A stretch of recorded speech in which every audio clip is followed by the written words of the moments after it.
If you think the law is fair and just, you're going to learn the hard way that it's not. You're going to learn the very hard way. You can go into any jail in any country in the world, and you'll find people who got screwed by their lawyer or screwed by the system. Black, white, rich, poor, everybody. This is something that you've talked about before, but we're in this war between good and evil. Yep. I truly believe that. Yep. And what that evil is, I think some people say it's deep state, or it's propaganda, or it's establishment, or it's, centuries old families. There's no way to know who it is, right? Yep. And that's the hardest part. How do you fight against the enemy when you don't know exactly who the enemy is? Yep. But I feel like in this war of good versus evil, you're a general in the movement. Do my best. And I think when you can understand and realize that there is a movement of people behind you, I think that maybe changes your perspective, your purpose. Well, it does make me braver. It makes me braver because it makes me feel like my suffering's worthwhile, because I am suffering. I want everyone at home to understand that I don't need to do, you're right. I don't need to do any of this. I don't need money. I don't need the views. It's detrimenting my life. I've lost millions and millions of dollars, and I've gone to jail, and all my banks have been frozen, and they're trying to put me back, and all of this is happening.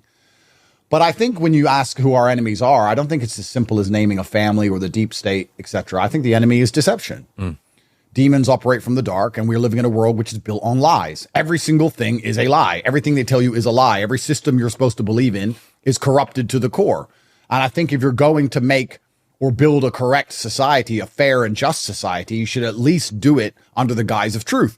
If you're looking at a chessboard and you have to decide the move you want to make, well, you want to understand the chessboard first. You have to analyze the chessboard and see where the pieces are. We can't do that now because the entire chessboard's cloaked in darkness. You don't know how the legal system works. You don't know how the political system works. You don't know how the financial system works. So when they come along and say, we need to do this for the good of society, how can you even make that decision when you haven't even seen how society functions?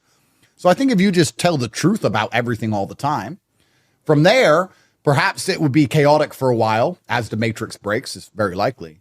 But at least if you tell the truth all the time, you have a fair starting block. You have a clear chessboard from where you can decide what moves should be made for how society should function. And we're all humans, and humans are fallible. None of us are perfect. We're making mistakes, and we've built these systems to keep some semblance of peace and serenity amongst society. And we've done an okay job for a while.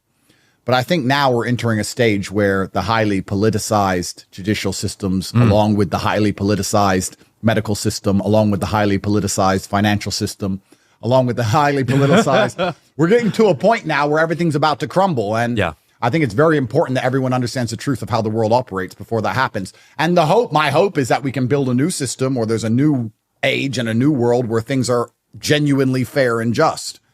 I don't want to go on, but just for everyone at home, if you think the law is fair and just, you're going to learn the hard way that it's not. You're going to learn the very hard way. You can go into any jail in any country in the world, and you'll find people who got screwed by their lawyer or screwed by the system. Black, white, rich, poor, everybody. And of course, everyone thinks of the police and the judicial system as somebody kills someone, police catches them, goes to jail. And they do that well, and they're supposed to. But there's also the innocent guy who forgot a number on a piece of paper once in 2001, and his life's over. So, and especially if that person's a conservative, then he's really in trouble. So it's difficult. And I'm kind of scared because I say all these things about how the matrix is cracking. We need to build a new system, but it's happening in direct correlation at exact the same time as AI is taking over. And I'm kind of scared that AI is going to enslave us all now. I'm kind of sitting there going, well, if all the current systems break and they rebuild them, they're going to rebuild them with the new technology. Of course, they always would. Is this new technology going to be used for our benefit or to perma enslave us? It's kind of scary.